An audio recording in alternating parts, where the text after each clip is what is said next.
What's up, mga classmate? Another day, another life, another ride.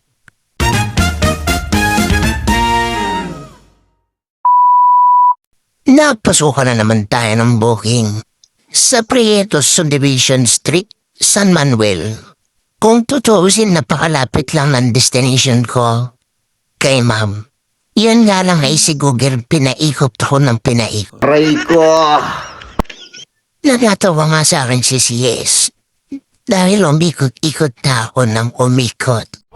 Ang galing! Ang galing! Pangalawang beses ko na nga pala siya nasundo. Sabi ko na nga ba't pamilyar yung lugar.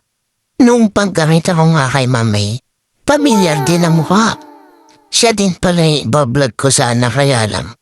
Na-full storage ang aking camera. Minsan lang kasi yung mga pasahero pumapayag na mag-vlog sila. Sabi ko na pagkakataon ko na. Dahil pumayag si ma'am na mag-vlog kami. Yun pala yung na-full storage ang aking camera. Ikaw lang ang bukod tangi! Oh, ako lang daw! Sabul!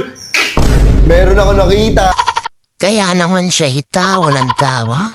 Pagkamalas ko naman daw, minsan na nga lang mag-vlog. Sumablay pa. Kaya ngayong sinamantala ko na yung pagkakataon. Hindi pa nga ako nagpapaalam ay nire-record ko na.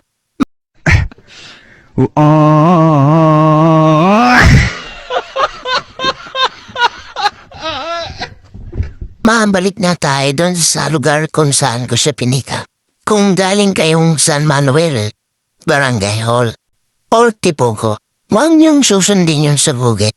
Kung sakaling pasukan kayo ng buhay ni ma'am, dito lang kayo sa solid road magdaan. Dolo dire-diretso, baybayin niyo lang yung kahabaan. At mas madali niyong matutunton si ma'am. Para hindi niya kayo paikot-ikot. Ayoko! Ikaw na lang! Hindi na namin namalayan. Paparating na pala siya sa kanyang pupuntahan.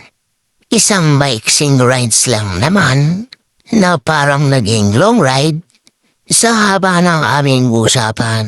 Sabi niya kay kuya, dyan lang ako bababa. Sa gilid lang. Sabi ko mag-ingat palagi. Sabay bye-bye. Sabay kaway.